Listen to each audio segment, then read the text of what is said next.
Hey parents, thanks for clicking on this video. It'll only take a couple minutes and I appreciate you taking the time out of your day to do this. This year, as I was trying to figure out how best to partner with you as you raise your families, I decided that maybe it would be beneficial if we talked for a minute about the things that have been really hard. COVID brought on a lot of extra challenges when it came to parenting, and I am by no means an expert on that, but I figured that since I'm not, I would reach out to somebody who is. So I reached out to my friends at Cornerstone Counseling in Edmonton, and I asked them if they'd be willing to partner with us on a short video series for parents about how to do a couple things when it comes to COVID and parenting.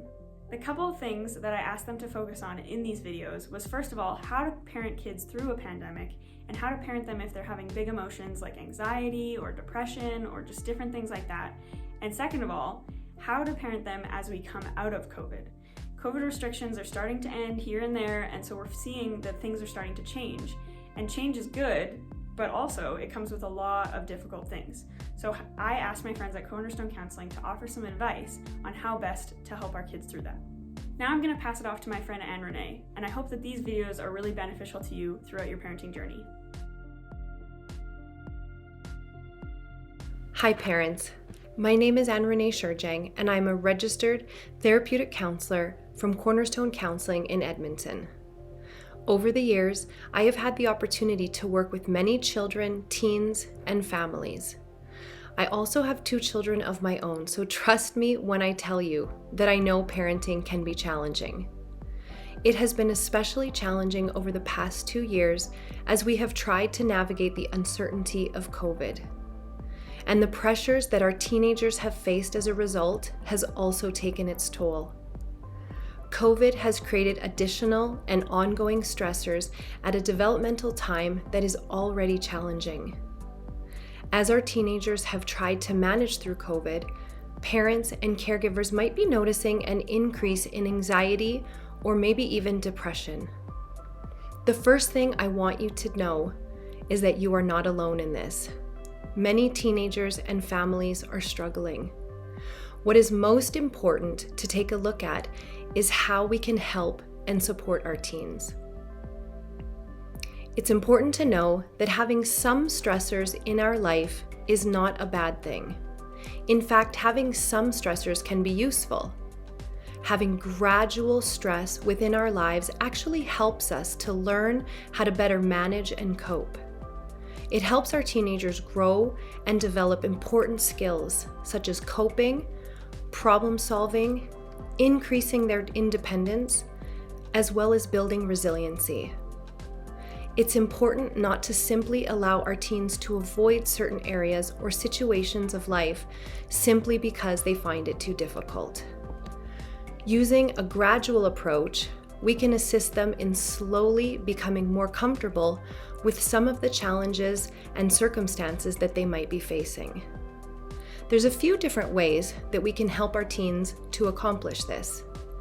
The first strategy, known as exposure therapy, allows our teens to take small steps slowly as they work towards their end goal.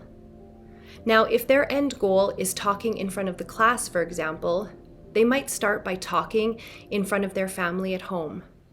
Then, maybe speaking in their classroom when it's empty. Then speaking in the classroom with a few good friends. And finally, speaking in front of the whole class. Another helpful tip involves dissecting the challenging situation and comparing it to other past situations.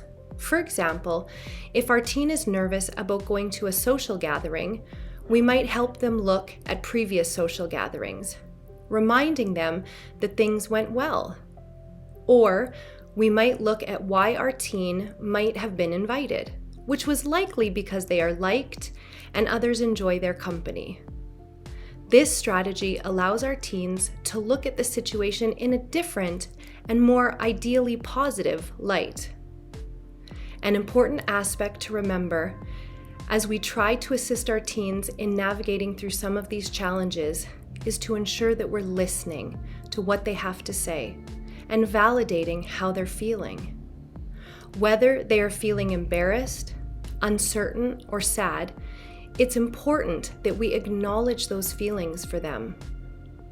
This brings us to an important area, which is knowing some of the differences between normal, everyday emotions versus bigger emotions that require additional interventions. If you're wondering whether your teen might be experiencing everyday stress and anxiety, normal teen sadness, or something more concerning might be going on, here's a few helpful tips in distinguishing the difference. Are some of the challenging behaviors that you're noticing becoming persistent and consuming? Has it hindered your teen from engaging in normal, everyday activities such as school or sports? Are you able to pinpoint these challenges to a specific situation that might have occurred? Or does it seem somewhat out of the blue? And finally, have you noticed that some of these challenges have been going on for longer than 2 weeks? Everyday stressors and sadness will always be a part of teen culture. But those emotions are likely to resolve on their own, especially if they are related to a specific incident. However, if any of these questions resonate with you, you might want to take a closer look into what might be going on for your teen. The best defense that we as parents and caregivers have in trying to make these determinations is knowing our teenagers as best we can. We want to notice changes or things that seem out of the ordinary. We want to ensure that we try to keep communication open and free from judgment. Ensuring that our teen feels that they can come to us and share anything with us, no matter how difficult or dark, is really key. Another helpful tip, which might seem fairly basic, but is really important, is encouraging overall positive health. Things like physical activity, good sleep hygiene, and having a well-rounded diet all contribute to our overall positive mental health. And this is not just for our teens. It's important that as parents and caregivers, we also model these positive behaviors. Always remember that you are not alone, parents. Use supports around you, whether that means talking to a friend or family member, joining a parenting class or group, or seeking out more intentional assistance. There are resources available. Cornerstone Counseling is an amazing resource that is currently offering online, phone, and in-person sessions. Please check out our website for more information. Thank you. Thank you for watching this video. I hope that it was beneficial to you, and I also hope that you were able to take something going forward in your parenting journey. I also just want to once again thank the people at Cornerstone Counseling for helping us out with this project. Thanks for watching again, and hope to see you on Sunday.